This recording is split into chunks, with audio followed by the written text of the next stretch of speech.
চুয়াডাঙ্গায় তীব্র তাপদাহ থেকে কিছুটা স্বস্তি দিতে খাবার পানি ও স্যালাইন নিয়ে অসহায় মানুষের পাশে দাঁড়িয়েছে বহুমুখী মানব কল্যাণ সংস্থা। রোববার বেলা ১১টায় চুয়াডাঙ্গা শহরের শহীদ হাসান চত্বরে এই বিতরণ কর্মসূচির উদ্বোধন করা হয়। প্রতিষ্ঠানটি মানুষের পিপাসা নিবারণ ও প্রশান্তির জন্য শহরের হাসান চত্বরের পুলিশ বক্স ও একাডেমি মোড়ের সারা ভবনের সামনে বোতলজাত খাবার পানি ও স্যালাইন সরবরাহ করছেন। এ সময় বক্তারা বলেন, জেলার উপর দিয়ে পক্ষকালব্যাপী অতি তীব্র তাপদাহ চলছে। এতে নিম্ন আয়ের খেটে খাওয়া মানুষ ও রাস্তায় চলাচলরত পথচারীরা মারাত্মক স্বাস্থ্য ঝুঁকির মুখে পড়েছে। অনেকের শরীরে পানি শূন্যতা সৃষ্টি হয়েছে।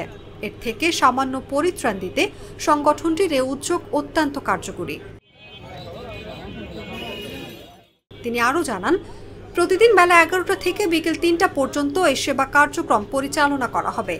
আজ দুটি বুথ থেকে প্রায় ২,০০০ বোতল পানি ও ১,০০০ পিস স্যালাইন বিতরণ করা হয়েছে।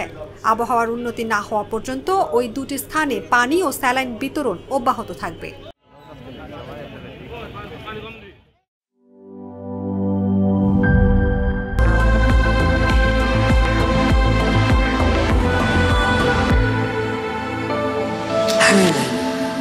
Be a show stealer.